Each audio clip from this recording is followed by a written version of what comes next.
अस्सलामुअलैकुम वरहमतुल्लाहि वबरकातुहू। Dear students, उम्मीद है कि आप सब अच्छे से होंगे घर में।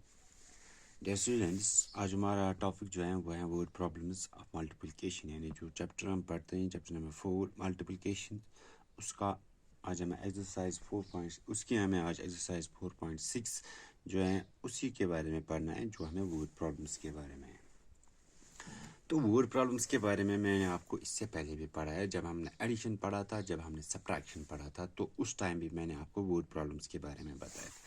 तो वर्ड प्रॉब्लम्स जो होते हैं उनमें कुछ स्टेप्स होते हैं, स्टेप्स टू सॉल्व, जो स्टेप्स मैंने आपको पहले भी पढ़ा है, steps to solve the word problems. तो कुछ स्टेप्स होते हैं जिनके ज़रिए से हम वर्ड प्रॉब्लम्स को सॉल्व कर सकते हैं। सबसे पहला स्टेप कौन सा है? सबसे पहला क्या है? Read and understand the problem. जो मैंने पहले भी आपको बताया कि पहले हमें प्रॉब्लम को पढ़ना है और उसके बाद हमें उसको अंडरस्टैंड यानी समझने की कोशिश करनी है कि प्रॉब्लम है क्या। और दूसरा जो स्टेप है वह है work out what calculation is you need to do.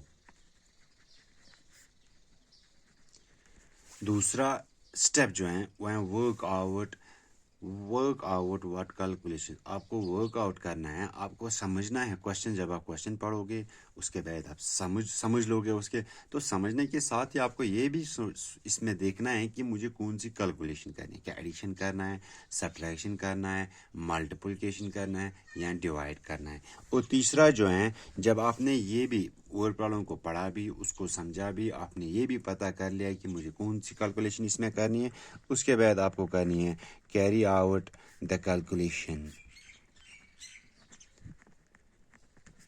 आपको कैलकुलेशन को कैरी आउट करना, यानी जो कैलकुलेशन एडिशन मल्टीप्लिकेशन क्या कौन सी आपको करनी है, बेसिक कैलकुलेशन इसमें। और जब आपने बेसिक कैलकुलेशन की है, कैरी आउट आपको कैलकुलेशन करनी है, एंड उसके बाद क्या करना है? Answer the problem. Answer the problem, और जो प्रॉब्लम है आपकी वर्ड प्रॉब्लम जो है उसका आंसर देना है। तो 3 स्टेप्स मैंने बताए। सबसे पहला स्टेप कौन सा है? Read and understand the problem. पहले आपको पढ़ना है और समझना है कि वर्ड प्रॉब्लम किसके बारे में है। दूसरा है, आपको ये भी इसमें देखना है कि हमें ज़रूरत है कि कौन सी कैलकुलेशन हमें वर्ड प्रॉब्लम में इस वक्त करनी है। और तीसरा है, जो वर्ड प्रॉब्लम में कैलकुलेशन आपको करनी है वो पूरी करनी है और अपने क्वेश्चन को आंसर लिखना है।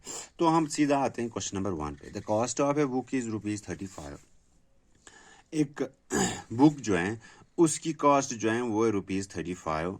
Find the cost of 10 books. तो आपको क्या करना है? आपको 10 बुक्स का कॉस्ट ढूंढना है। यानी फॉर एग्जांपल आपकी जो एक बुक है, एक बुक की कॉस्ट जो है वो 35 रुपीज़ में आती है। कितनी रुपीज़ में आती है? 35। तो आपको बताना है कि 10 बुक्स की कॉस्ट क्या होगी। तो इसका सोल्यूशन होगा, कॉस्ट ऑफ ए बुक क्या है? कॉस्ट ऑफ ए बुक, एक बुक की कॉस्ट क्या है? इक्वल टू, इसको हम कहते हैं ₹35। ठीक है बच्चों। अब दूसरा क्या है? Find the cost of 10 books. हमें 10 बुक्स की कॉस्ट निकालनी है। Therefore cost of 10 books that is equal to 10 books की कॉस्ट क्या होगी? 35 रुपीज़ जो हैं उसको हम मल्टीप्लाई करेंगे 10 बुक्स के साथ। किसके साथ? 10 बुक्स के साथ।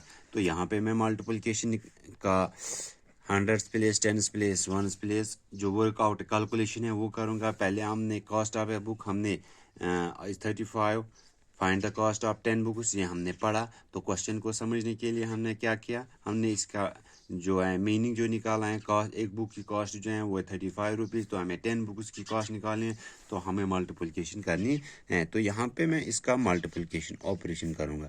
35 मल्टीप्लाइड बाई 10, 35 मल्टीप्लाइड बाई 10। तो पहले 0 से 0 5 हज़ार 0, 0 3 हज़ार 0, 1 प्लेस से हमने किया है। अब 1 से 1 5 हज़ार 5, 1 3 हज़ार 3, तो ये आएगा 0 5 3। इसके बाद यहाँ पे एडिशन 350। तो कॉस्ट ऑफ 10 बुक्स क्या है? That is equal to ₹350। 50। तो अगर एक बुक की कॉस्ट 35 है तो 10 बुक्स को हमें देना पड़ेगा 350। ठीक है बच्चों, ये हो गया क्वेश्चन नंबर 1। अब क्वेश्चन नंबर 2 जो है वो देखेंगे, वो हम बुक पे पढ़ेंगे, फिर सॉल्व यहाँ पे करेंगे। अपनी बुक अपने सामने रखना है, थोड़ी देर के लिए आपको वीडियो को पॉज करके अपनी बुक अपने सामने लानी है और क्वेश्चन नंबर 2 को देखना है। A packet contains 125 pins. How many pins are there in 20 such packets? Question को पढ़ा है, क्वेश्चन को समझने के लिए ए पैकेट कंटेन्स 125 पिन्स। एक पैकेट छोटा सा आता है, एक डब्बा जो है उसमें 125 पिन्स हैं। जो पिन्स हम पेपर्स पे लगाते हैं या कोई और पिन है, 125 पिन्स हैं। How many pins are there in 20 such packets? तो हमें बताना, अगर ऐसे ही हमारे पास 20 पैकेट्स होंगे उसमें सारे पिन्स कितने होंगे। तो पहला जो है, पहले हमने क्या देखा है पिन्स के बारे में। तो यहाँ पे मैं इसका क्वेश्चन नंबर 2 का सलूशन लिखूंगा। क्वेश्चन नंबर 2 का सलूशन जो है वो लिखूंगा, पैकेट कंटेन्स, मैं लिखूंगा नंबर ऑफ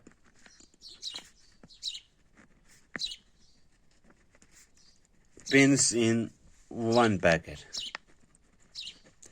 या number of pins in a packet. तो वो कितने हैं? 125। Therefore number of pins in 25 packets. तो 25 पैकेट्स में कितने पिन्स होंगे? सॉरी, हमें 20 पैकेट्स का निकालना है। तो 20 पैकेट्स में कितने पिन्स होंगे? वो होगा 125 मल्टीप्लाइड बाय 20। तो यहाँ पे हम इसका वर्कआउट कैलकुलेशन करेंगे। 100 प्लेस 10 प्लेस 1 प्लेस 125 को हमें मल्टीप्लाई करना है 20 से। किसे? 20 से। तो यहाँ पे इसको करें, मैंने आपको सिखाया है कि 10 20 से किस तरह से करते हैं। वो है, हमें सीधा ये नंबर लिखना है जो हमारे पास मल्टीपल कैंड है, पहले वो लिखेंगे तो बाद में 0। लेकिन यहाँ पे 2 से हमें मल्टीप्लाई करना है, इसलिए इस तरह से नहीं आएगा। तो हमें क्या करना है, पहले 0 से 0, 5 जार 0, 0 2 जार 0, 0 1। 0 से आप किसी भी नंबर को मल्टीप्लाई करो, वहाँ पे आपका आंसर 0 आएगा। फिर 2 से 2 5 जार 10, 0 1 कैरी आएगा। 2 2 जार 4, 4 + 1 दैट्स इक्वल टू 5, 2 1 जार 2। तो यहाँ पे थाउजेंड्स प्लेस भी आएगा। तो 0 0 + 0 0, 5 + 0 5, यहाँ पे 2 आएगा। तो कितनी है? 2500। तो कितने हैं 20 पैकेट्स में? 2500। ठीक है बच्चों, इसके बाद है क्वेश्चन नंबर 3 और क्वेश्चन नंबर 4। आप कोशिश कर लेना घर में कि आपको ये क्वेश्चन आप खुद करोगे।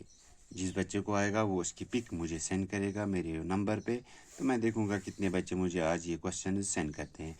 और साथ ही जो क्वेश्चन हमने 2 आज किए, पहले के 2, उसके जो आपके लिए मैं वो उसकी पिक्स भी सेंड करूंगा। और अपनी कॉपी पे आप अच्छी तरह से लिखना और बाद में मुझे वापस मेरे नंबर पे आप सेंड करोगे। होप आपको समझ में आया होगा कि हमने आज क्या पढ़ा है। हमने पहले मैं आपको एक बार फिर मैं उसका रिवाइज, हमने वर्ड प्रॉब्लम्स के बारे में पढ़ा है। वर्ड प्रॉब्लम्स में स्टेप्स के ज़रिए से हम सॉल्व करते हैं। पहला है आपको समझना है और अंडरस्टैंड करनी है कि प्रॉब्लम किसके बारे में। उसके बाद आपको देखने की ज़रूरत है कि हमें इसमें कौन सी कैलकुलेशन करनी है, और उसके बाद आपको वो कैलकुलेशन करनी है और आपकी वर्ड प्रॉब्लम का आंसर आएगा। होप आपको समझ में आया होगा। अल्लाह हाफिज़ एंड टेक केयर।